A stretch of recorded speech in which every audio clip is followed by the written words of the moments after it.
మనం ఒక కొబ్బరికాయ శివాలయానికి పట్టుకెళ్ళాం అనుకోండి, ఆ కొబ్బరికాయ కొట్టి 2 చెక్కలు ఈశ్వరుడికి నైవేద్యం పెట్టి మనకి ప్రసాదంగా సగం ఇస్తారు, ఓ కొబ్బరి చెక్క ఇస్తారు, కాసిన అరటిపళ్ళు ఇస్తారు. ఇస్తే వాటిని తిన్నగా ఇంటికి తెచ్చుకోకూడదు. శివుడి యొక్క నిర్మాల్యాన్ని, ప్రసాదాన్ని విడిచిపెట్టేయకూడదు.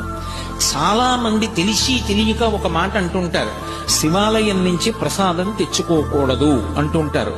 బాగా వినండి, శివాలయం నుంచి ప్రసాదం పట్టికెళ్ళి తీరాలి ఇంటికి. దాన్ని గోడ మీద పెట్టేయడం, నంది దగ్గర పెట్టేయడం, అటువంటి పిచ్చి పనులు చేయకూడదు. ప్రసాద తిరస్కారము బహుదోషము, ప్రసాదాన్ని తిరస్కరించకూడదు.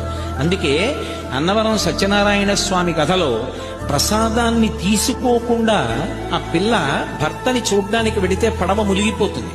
ఒక కథలో ఏమిటి, ప్రసాదం తినకపోతే పడవలో ముంచేసేటంతటి పైశాచికవాదా పరమేశ్వరుడు?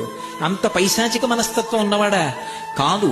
ప్రసాదము అంటే అనుగ్రహము, ఈశ్వరానుగ్రహము ప్రసాదం రూపంలో లోపలికి వెళ్ళి అందులో 6వ వంతు మనస్సుగా మారి మనకున్నటువంటి సమస్యలకి కావలసినటువంటి పరిష్కారం అదే మనసులో బుద్ధి నిర్ణయించి ప్రచోదనం చేస్తుంది. ఆ ప్రసాదం లోపలికెడితే సమస్యకి పరిష్కారం లోపల పుడుతుంది. అలా ఆ